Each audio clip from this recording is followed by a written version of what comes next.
What's up, everyone? Welcome to Lowered Expectations. Thanks for lowering your expectations and hanging out with me here. I do appreciate it. In today's video, I'm going to be doing something that many of you have recommended that I do for at least a couple of years now.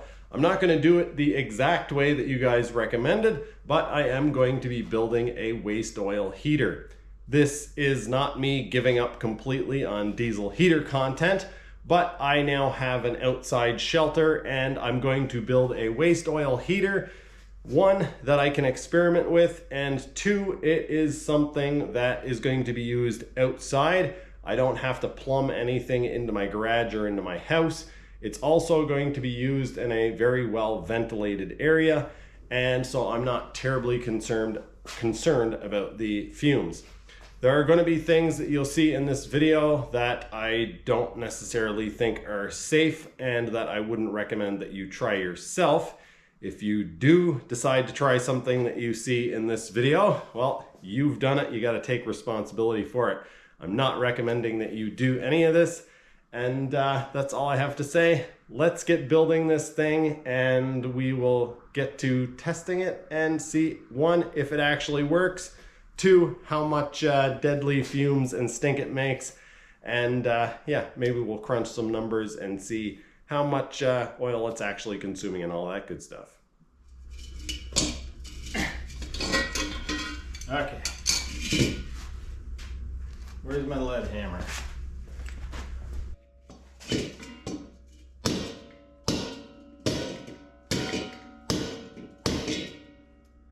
Okay, well, apparently that's not just gonna fall off, is it?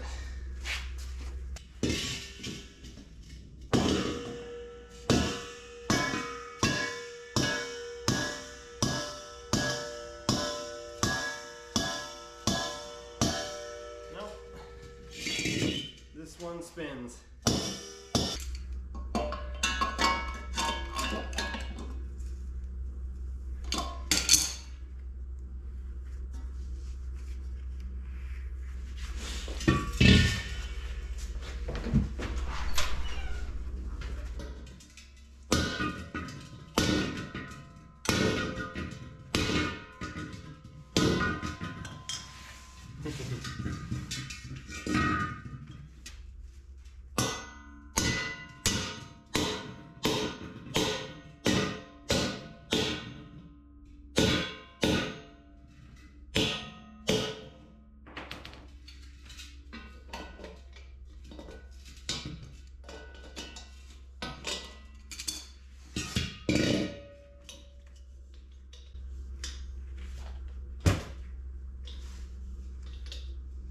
That was way harder than it should have been.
As you guys can see from this footage, I did cut up 2 propane tanks and I did fill them with water so that there was no chance of explosion. I even left the water in while I was cutting them up.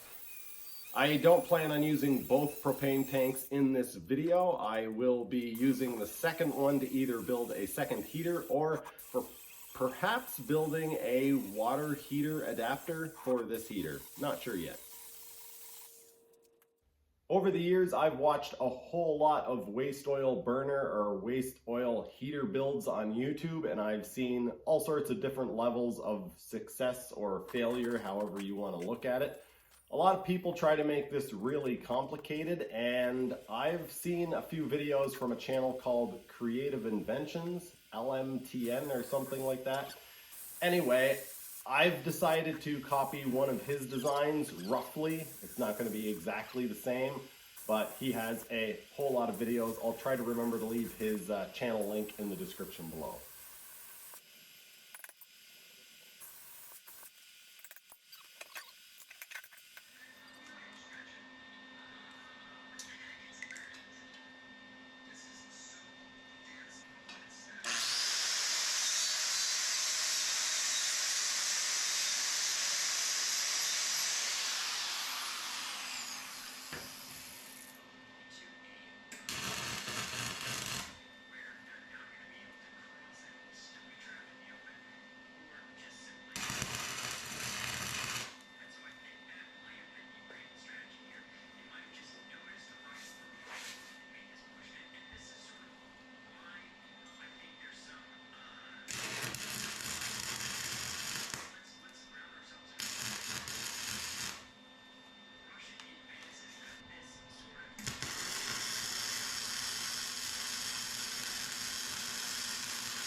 Although using 3 legs to support something isn't always an option, you can't really do it on a workbench or a CNC milling machine, but if you're building a little heater like this or a camp stove, 3 legs is going to be fine. It's actually going to be better, especially on uneven ground.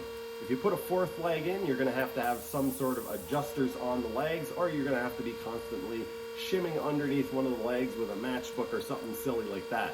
In this case, 3 legs just works much better.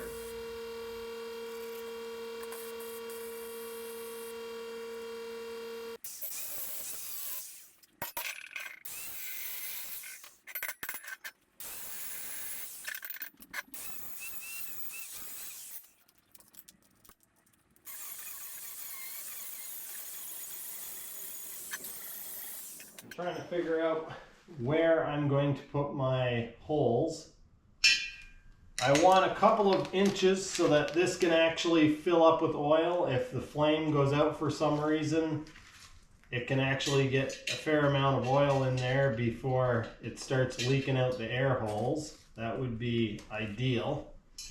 So I think my first holes will be at about, let's see, 2 inches. I figure this thing, I want it to be about 6 inches tall.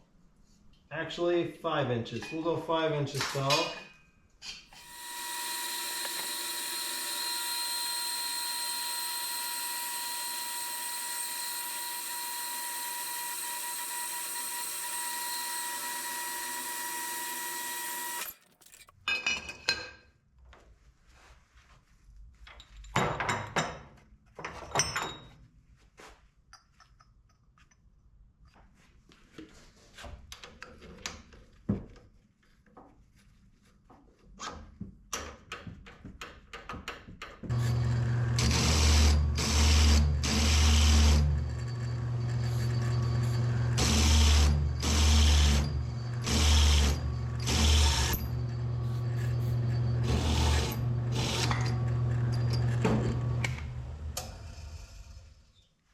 I ended up putting this piece in the lathe, and now it fits in there quite nicely.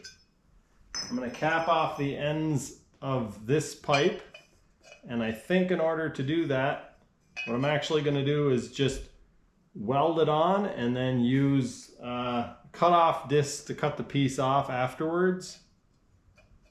It'll give me something to hold on to. Should be pretty easy that way.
welding that you have seen and will see in this video was done with Weaver welding wire, and the plasma cutter is also from Weaver.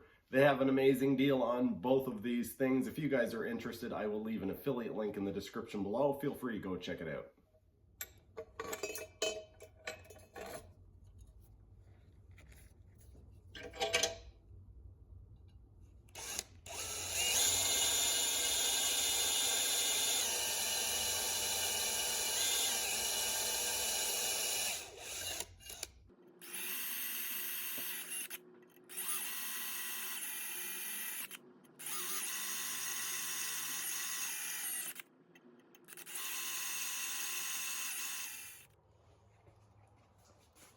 Don't have very high hopes, but let's see what happens.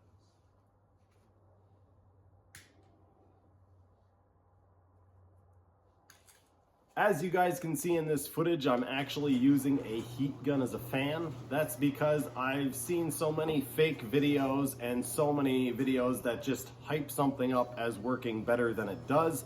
I had very little faith that this would actually work, and I didn't want to invest in a fan until I actually gave it a test.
I do realize that this footage is pretty horrible and that I'm right in the way of the camera shot. I was focused on what I was trying to do here, playing around and trying to see how much the height of the baffle actually made a difference in the burn quality. As you guys will see shortly, it makes a huge difference. I believe the size of the hole in the baffle and the height of the baffle is actually quite critical. So if you make one of these and it doesn't work right off, play around with it a bit, and as you'll see, it works quite well.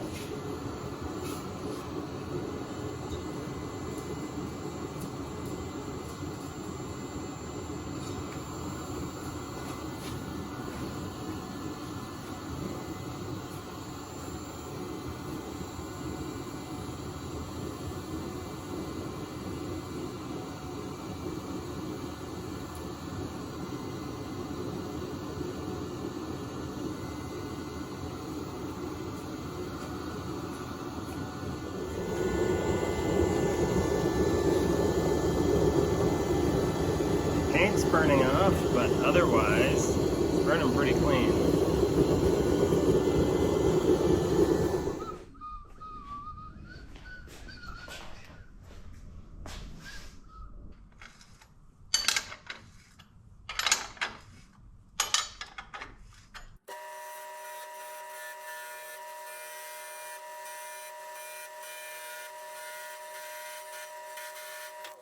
What we're trying to get in there is a socket. Let's see, did I lose it? No, here it is.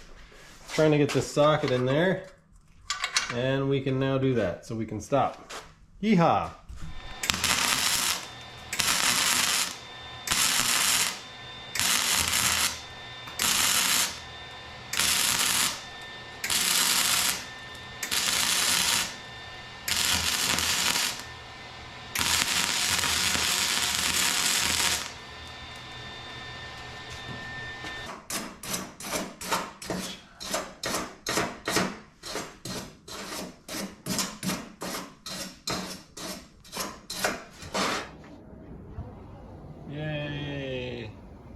First snow of the year.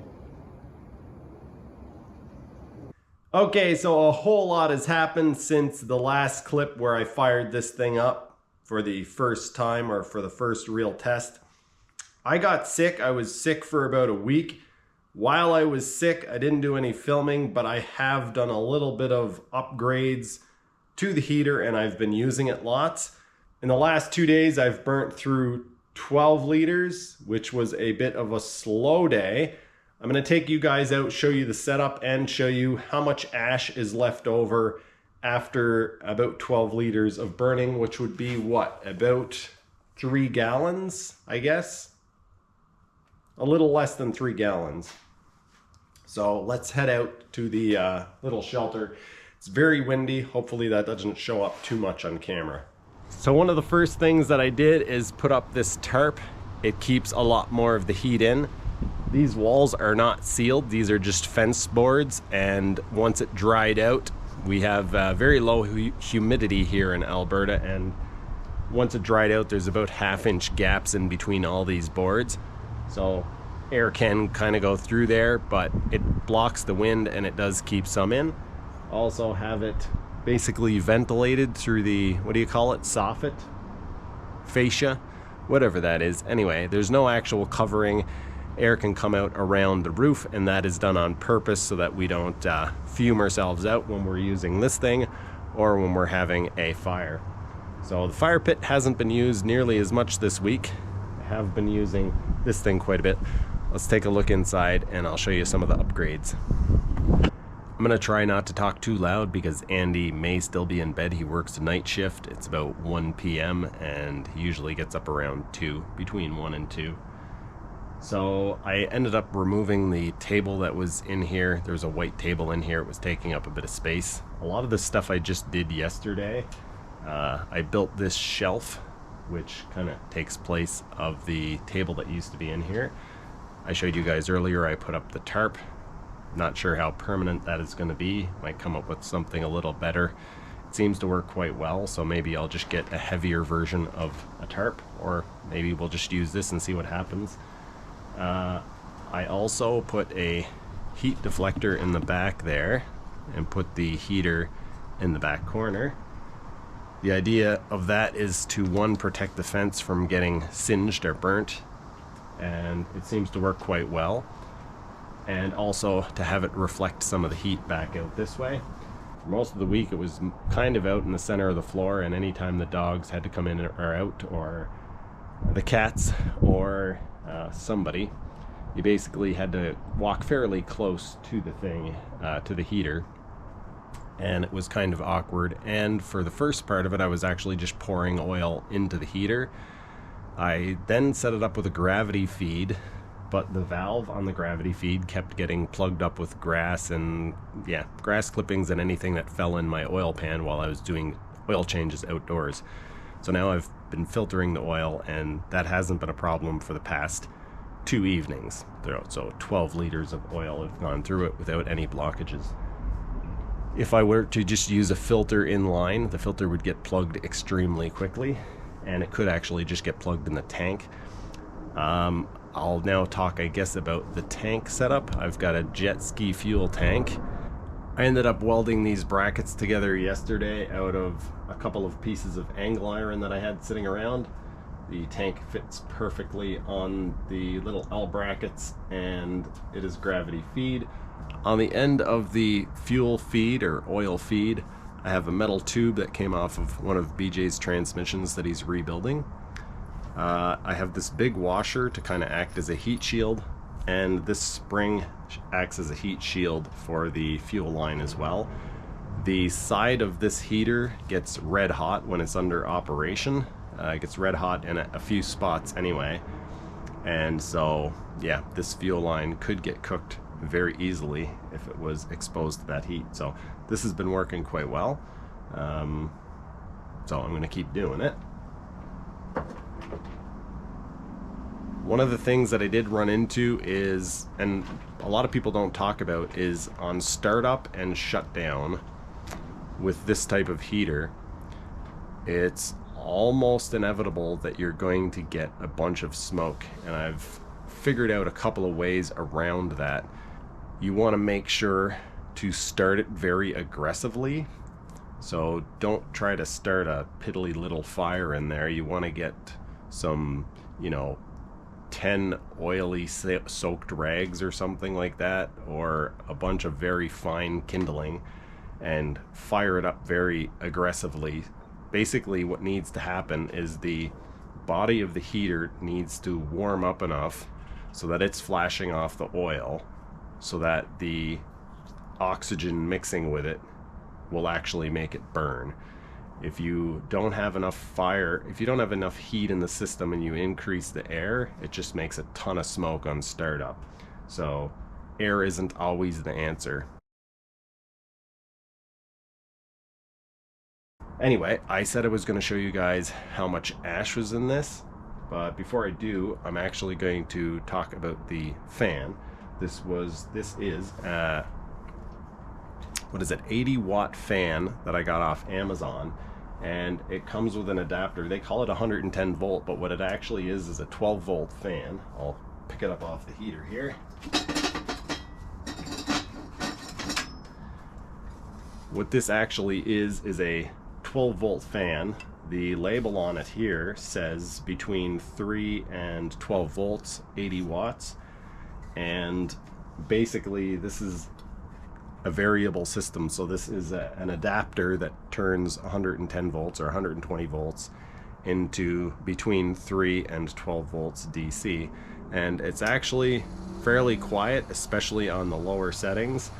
It did have some rattles. I haven't gotten them all out. I put some duct tape between the motor housing here and the fan housing, but yeah, this is where I normally run it. I'll turn it up to about half where I normally run it. That's where I normally run it, and when it's running you can actually hear the fire as much as you can hear the fan itself. I'll turn it up all the way now.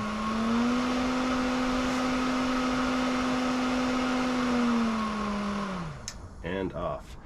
This cost me, I believe, between $40 and $50 Canadian. I think it was $45, which with tax was $48, so basically $50. There's one thing that I forgot to mention, and that is that I've basically just been running the fuel valve open or closed. When it's open, it gives a little bit too much oil and basically will continue filling the heater, and then I shut it off and I let it burn down for a little while. I timed it last night, and it's actually about an hour when it's up to kind of the fullest that you would want it to be, and you let it burn down. It actually takes about an hour to completely go out, and so it's not a huge pain just to turn the valve on and off, but I might use a different valve. The reason why I haven't been regulating this valve, one is that it's not too much bother, and two, while I was doing it, while I was trying to regulate it, I ended up with blockages. As you regulate it down, by nature, what you're doing is making the orifice smaller, and that means that more dirt, or smaller dirt particles can actually get trapped in it. So that was a bit of an issue. So now that I'm filtering my oil, maybe I will try regulating it again and see what happens. Okay, so I have crushed up the ash a little bit to compact it, but this is what we're left with after 12 liters of oil. A substantial amount of ash. Definitely way more than a diesel heater could handle. It's really hard to see there, so I'm going to pour it out onto a paper towel, and then we'll weigh it on the scale. Pour it onto this paper towel. 2 pieces just so we don't spill any. Not that it's going to matter much. This isn't terribly scientific. All right. Now, let's try to get this on the scale, and we'll weigh the paper towel afterwards. Not that I think it's going to matter. It's going to be a couple of grams. All right. Let's see how much. exactly 100 grams. Pour this back in here and weigh the paper towel.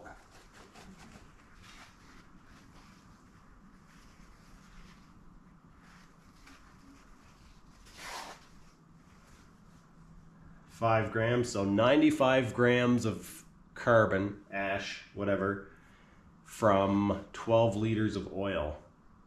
95 divided by 12, so about 8 grams of carbon per liter of oil.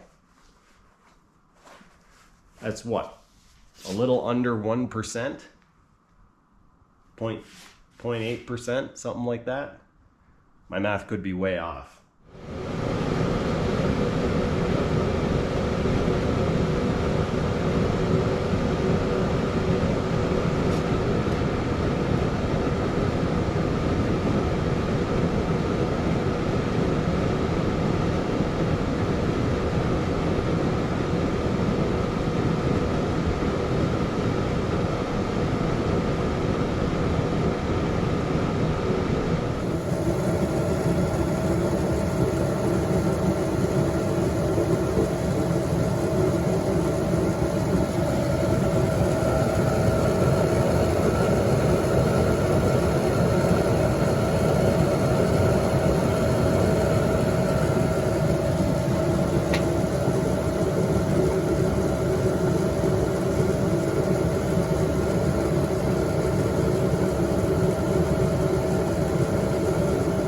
I realize I should have done a fire up and shut down in this video, but it was quite rushed. You may be able to tell by the editing or lack of editing. Hopefully you guys enjoyed the video. Anyway, if you are interested in seeing more about this heater, like a fire up and a shutdown, and perhaps some different experiments, crunching some numbers, let me know down in the comment section below. Down in the description, you will find links to the welding wire and plasma cutter. If you guys purchase that stuff, if you happen to need it and you purchase it, helps me out as I get a small kickback. I have been hanging out here with Andy and doing all sorts of silly experiments. If you follow me on Patreon, you will see that we actually did some copper plating and nickel plating of a few different things, just kind of tinkering around. The last thing that we actually did is refinish an old axe that Megan's dad gave to me. This is the handle. It's not completely finished yet, but Andy has a, I don't know if I should even say, he has a boomstick. I'm not going to say the word because YouTube doesn't like those things, but he has a boomstick that he's planning on refinishing. Yes, we have those here in Canada. And we're doing some practice work on this. So this is the axe handle, and this is the head that we refinished. So this was in extremely rough shape, and we refinished it yesterday, and Andy got a bluing kit. So the finish on this is actually a bluing kit that you can buy off Amazon. It took quite a bit of work to get the, it was used to drive in a wedge, and it was beat all to pieces, so I used a flap disc to sand it down. Anyway, I'm not doing a video on this, but I thought I would show you guys. I'll probably be posting some photos of this on my Patreon. If you guys are interested, links in the description below. That's going to do it for this one. Thank you so much for watching. I'll see you next time.